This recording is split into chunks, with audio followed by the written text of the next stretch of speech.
Okay, let's try this again. Please try not to try to join the chat so it doesn't crash it. And hopefully we can connect with Dove soon. In the meantime, I'm going to keep reading all your questions and comments. I'm definitely, hopefully...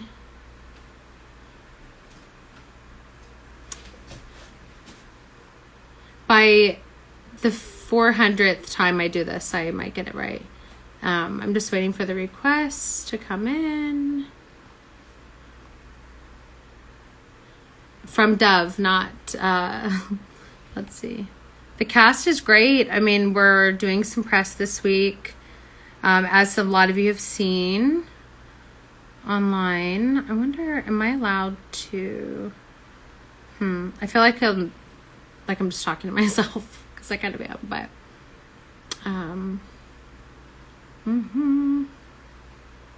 okay.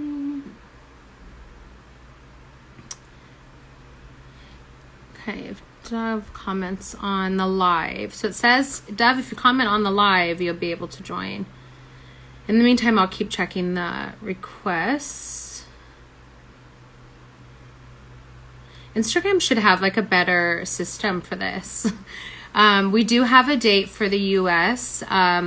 Everything's pretty fluid right now, so I'm not going to say any more dates until things are more solid. And sorry for my eyes are like so red, but I've been on camera and stuff all day. Lots of fun Zooms, lots of fun interviews talking about our movie, and a lot of excited journalists. Was fun. Not quite the same as meeting you guys in person. Okay, there we go. I think we can, maybe. I think this is gonna work, guys. I think we got it. Yay! Okay. Hi! Sorry. Hi. Ages. No, I'm so bad at Instagram anything, so I'm just waiting for it to go wrong at all times and never know how to connect or save anything. I'm the same. I'm so bad with technology. I'm good. I'm alive. How are you? Same. It's kind of a weird question. Like, everyone's like, how are you during quarantine? It's like, well, you know, how am I supposed to be? The world's on fire. But I'm fine in my house. Yeah. I know. I was just texting somebody saying that I feel like the quarantine, how are you, is actually more like, are you good? Like, are you okay? Like, rather than being like, how are you? Yeah. And there's like levels of like, it depends who asks. Is like, you know what answer you want to give them depending on who the person is. So like, do you really want to know how I am, or is this like small talk? I know, exactly. But how are you? Oh my God, I did not realize you could put stickers on yourself. Sorry, I am good. I did it right before. I was like playing with it. I'm like, I wonder what I can do. I'm always so close to the camera too, so it's always awkward. I'm always like, hi guys. And then I always get comments like, don't be so close to the camera. And I'm like, what do you mean? You're like, let me look closely at your comment. Yes, exactly.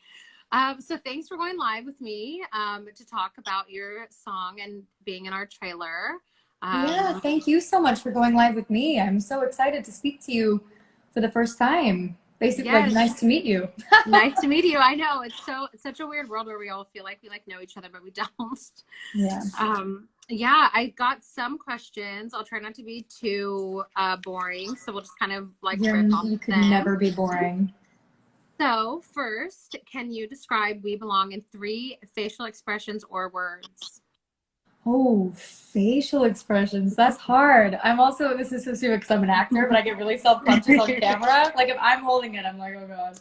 I don't know. Facial expressions, that's hard. Maybe like a cheeky wink and then like a kissy face and then, I don't know. Oh God, I'm too much of a cringe to do this. Okay, 3 words. I would say like cheeky, romantic, sexy. Good. I feel like those words translate over to After We Collided as well. I was gonna say, will you describe We Collided in 3 words? I would say intense, sexy, and probably I'm gonna steal Cheeky from you. This is a good one. Yeah, I mean, even reading the lyrics, like typically when you get, just for the process, like to bore people for a second, is when you get a song and they're like, oh, this is gonna work for your movie or your soundtrack or this, and you're like, okay, probably not. And then I heard the lyrics and I was like, wait a second, it feels like she wrote it for the movie, which isn't necessarily the case, but it's so hand in hand with what we're talking about and the messiness of relationships. I think we're in this time where everyone is so hyper focused on everything everyone's doing, but relationships are messy and complicated, and the song and the movie both talk about the messy parts. If you want to talk for a sec about just like kind of peeling off the layers of the everybody's happy and everybody's in love, and really talking about the messiness of relationships.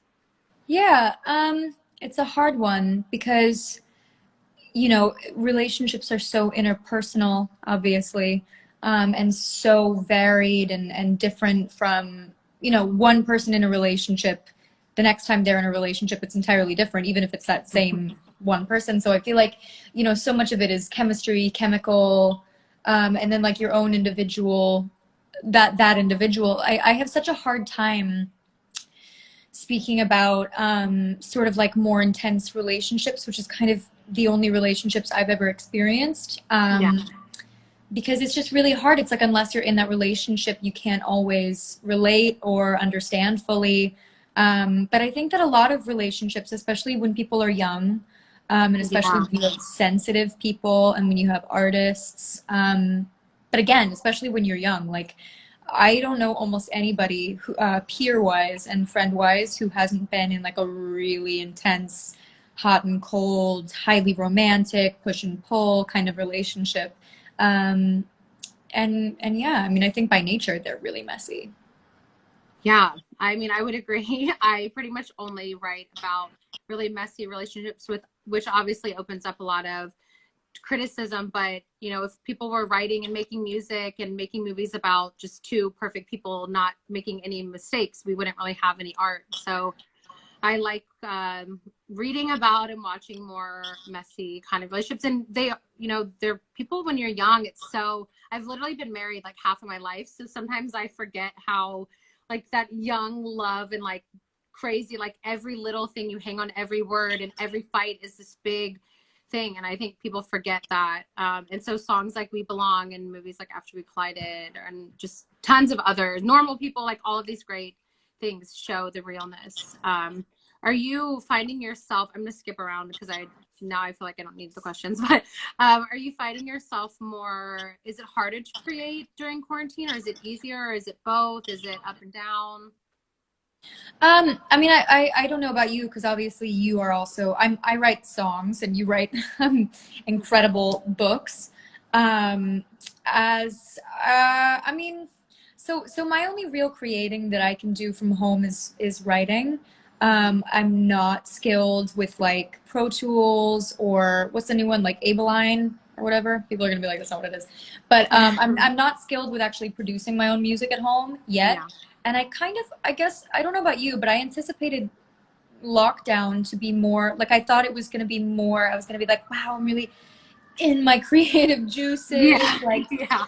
what else is there to do except be a creative genius? And then, like, you're a real person and you're like, I'm bored, I'm tired, I'm, you know, Anxious. I've so been going through anxious. the plethora of emotions. Sorry, I live above the busiest street in the world, and I'm always like, nobody can ever hear me because there's always loud cars. Yeah. So I feel like I'm definitely writing and being creative. Not as much as I had thought, but also this, you can't plan for this. Like, this is so hard on everyone. Yeah, and every day is different. A lot of my friends who are in creative industries, whether it's writing or acting or anything, they're like, I feel like we all kind of set ourselves up in the beginning of quarantine of like, okay, we're on lockdown. We got this. We're going to do all these things.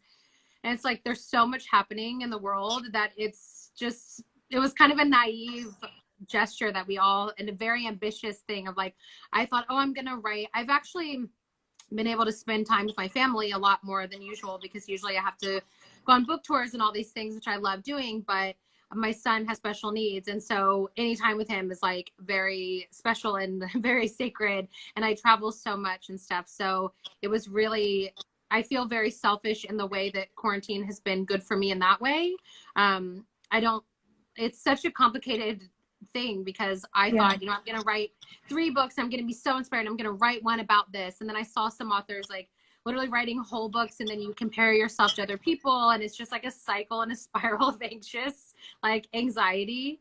So it's been pretty complicated. And I noticed from your social media that you are pretty outspoken about your opinions and activism, which I love myself. And I'm pretty happy that you do that because you do have such an influence. So it's pretty great if you want to talk a little bit about why you're outspoken and why you're not afraid to stand up for human rights in general. It's a heavy question. No, I mean, I think it's a pretty, first of all, thank you so much for your answer. I can imagine. I don't think it's selfish that you enjoy aspects of lockdown. You know, like I think that this is a terrible time in the world, and whatever like brief moments of solace we can find, or like maybe there are small upsides, I don't think that's evil. I don't think that's selfish. I think that that's necessary to survive this terrible time. Speaking about, you know, social issues seems nothing to be commended for as much as it is something that everybody should do. Like, it's just, if you're not doing it, it seems so actively, I don't know. It's like there are some things where I can understand if someone was like, oh, I don't want to get involved with that. Like, you know, I don't want to open up myself to speak about things that I don't understand, or I don't want to be in a position of standing for something that I don't know everything about, or whatever it is. But not when it comes to this. Like, not when it comes to this time in the world, not when it comes to a pandemic, not when it comes to the state of our government, not when it comes to Black Lives Matter, not when it comes to like this absolute panic that the world is in, and also our country. I don't think that you can be neutral. I don't think that you can prioritize your career or what people think of you above like what matters. If you have a platform and you're not using it, you're being irresponsible. And I think that that's it. So I don't think it's really like a matter of like, I don't know, like, I know this sounds really harsh, but if people are like, I just don't really get involved with that, I'm like, why? Like, what, like, yeah. And what do you do then? And it's like, it's such a weird thing where people are like, I'm not political. And it's like, this isn't really political. It's not. It's about people and systematic racism and people being murdered and people dying because of like all of this stuff happening. It's like, this is not political. Like, I have a lot of people who are like, you're so political. And I'm like, first of all, compared to if I had more free time, I would be a lot more political. But it's something that it's our responsibility. Even if you have 200 followers, it doesn't matter. It's about using your voice and caring about other people. And the idea of a pandemic being a political thing and racism being political. I have an African-American husband and a Black son. And I'm like, this isn't political. Either you're on the right side or you're not. Like, yeah, it's just, when human rights are called into question and people aren't willing to speak on it, like that's highly telling and confusing. And yeah, I don't know.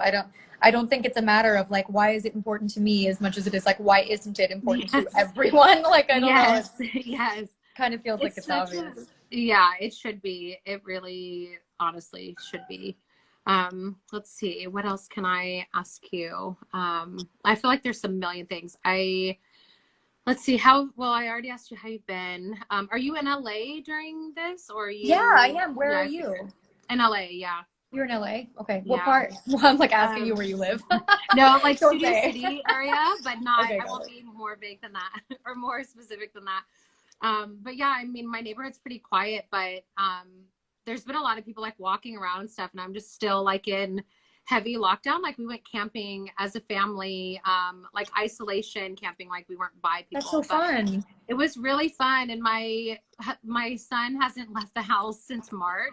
So he was like a little confused, and he has autism. So he was like, what is happening? But it was really nice to be outside without people and not being worried, and not like, I haven't been able to, I've been in my office, like surrounded by books, not really, like, it's almost kind of suffocating. So the camping really was great. And now we have all this promo for the movie, and now everything's like starting back up. So I'm like, excited, but it's just such a strange time to like, it's hard to find the joy in these little things, but then we have to, otherwise we will go totally crazy. How old is your son? He's almost 9, which is crazy. That's so much fun to go camping at that age. That's so magical. Yes. Yeah, and he like, there was like a family of peacocks, and he was just like, what, in LA? No, outside of LA, in California still, but outside of LA. It's like this campground with all of these. You're basically like in the forest with a bunch of peacocks. It was really cool. I can send you the name privately. Yeah, you just really, really fun. Is there anything that you do besides writing, or do you like find yourself more into acting or writing lately, or both, or none?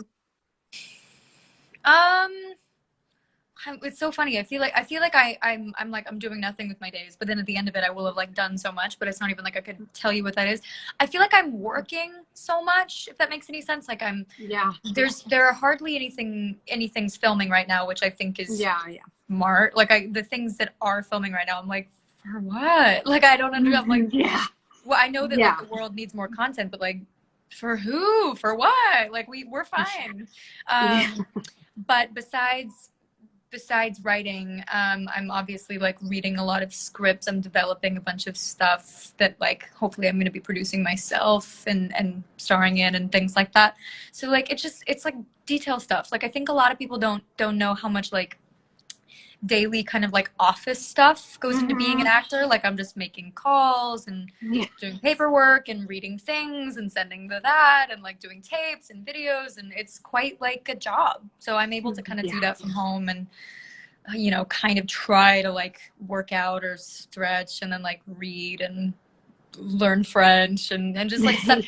The one thing I have really enjoyed is the fact that because there is so little distraction, I feel like my brain has gone back into a sort of like a semi-sponge mode where like I haven't had that since I was really in school when I was younger. And so being able to like focus on learning or like really absorbing something and not being distracted by the daily life is quite nice. Like it's been kind of good, harder on mental health and also good for mental health.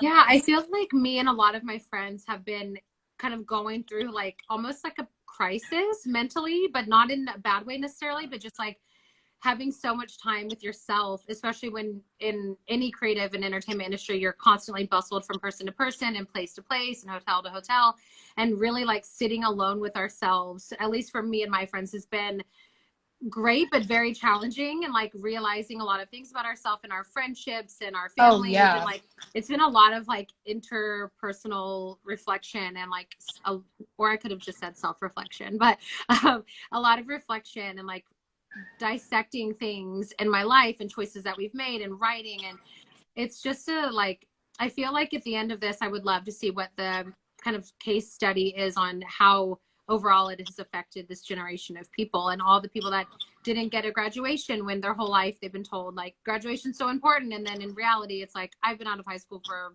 I don't know 12 years, it really isn't that important, but it feels so important at the time, and something is taken away from you, and all the weddings and all of this stuff. So so many weddings canceled. I'm like I can't imagine a world where it doesn't leave a massive mark. I think that it's definitely like my best friend and I are constantly like sending each other voice notes back and forth being like, I'm having a breakdown, you know, I'm not okay, I'm on the floor, being like, do you feel that way? Because I feel crazy today. And I think like definitely like personally speaking, like my mental health is kind of always not my last priority, definitely one of my top priorities, but like it's not the priority, you know. It's like if I'm not in a great place but I have this responsibility, I gotta get that thing done, and like I'm gonna show up for it, you know. I definitely feel like my mental health is kind of at the mercy of my heavy schedule, and with this time I've been able to focus more, and then like but then with that lots of shit comes up, right? You're like, oh, there's the trauma, oh, there's the trigger, but I think it's been good. Like I know what you mean when you say like, what was it you said like you were like I feel like I'm breaking down, but like not in like a bad Not in a bad way, like a crisis. It's like a mental health crisis, but not in a bad way. And it really, when you were saying like not necessarily putting your mental health as a priority, it's like I feel like until the last year, I've never really even thought. I think about everyone else's mental health and everyone else in the world, but the problem of being an empath, an extreme empath, is like I put myself last all the time. And it wasn't until quarantine that I realized like, wow, I gotta like really figure out like who I am and what I'm doing and what my purpose is and how I've affected people and how I can continue to affect people. So it's been like a heavy time, but in a good way. I think everyone hopefully can come out of it with something, whether it's your own mental health or your friends or music or movies. Like we've thankfully had already filmed the second movie, which you actually, I don't know if we're allowed to say, but I'll just say it anyway. You have another song in the movie. So it's not only the trailer, it's the infamous shower scene that everyone is really excited for. You have another song there, which I don't think I can say which one it is, but I'm sure people can maybe guess and figure it out. But so it was kind of a natural fit for your music to be involved in the trailer. And sorry, there's a guy in my yard, but it was the delivery. I was scared for a second. God, tend to like, that. what's happening? Yeah, I think our time is almost up. So if you want to say anything else or ask anything else, it was nice chat to like see your face and talk. I'm curious. Whose team are you on? Are you on team Trevor or team Harden? Or I'm on team Tessa? I'm more of a team Tessa right now. I'm definitely more team Tessa, especially where the story is. I'm definitely more of a team Tessa. I love Harden. I love Trevor, but Tessa's got to figure it out on her own really before she can really be with anyone, all of them. That's the kind of beauty of this messy relationship, is that it's up and down and all over the place. And it's that idea that you can't change someone by loving them. They have to really change overall. And in the second installment, the characters aren't quite there yet. So for now, I'm team Tessa until everybody gets their shit together. Right. Yeah. What a beautiful thing. And also, like, God, is there nothing more true than that? Like, you can't love someone for the potential. They got to meet you there. Yes. It never works. Like, we can write all the books and all the things we want and all the songs with happy endings, but in reality, people have to want to be better, or you can't love them through it. Like, I love that message, even though it's sad, it's not romantic, but it's just real life of people are messy, and you know, you don't always have to love someone at their worst to love them. It's like sometimes you will be brought down to your worst for them. And then after Tessa loses herself a lot in Harden, and she is aware of it, but she just can't stop it. Like, it's literally like she just cannot help herself, and he can't help himself. And it's just so much intensity without spoiling anything. So I'm glad. I think we've all been there relationship wise. Yes. I mean, even though I've been married a long time, we've had like, it feels like we've been with multiple versions of each other. Well, so you've been together for ages. We've evolved so much that it's like every few years we're like different versions of ourselves, and there's kinks you have to work out. It's not quite as messy as what I'm writing necessarily, but it's you know, we belong together, as corny as I'll be. Thank you so much for talking to me. Yeah, thank you so much. And for your support. And we cannot wait to see, I know the fans are going to die over the shower scene with your song in it and the trailer with your music. So thank you again. Thanks for being cool. And, thanks so much for speaking to me. You're so cool. Yeah, thank you. I'll talk to you soon. Have a great rest of your day. Okay, bye guys. Bye. Nice to meet you. Bye. I don't even know how to turn it off. Oh wait, yeah, there it is.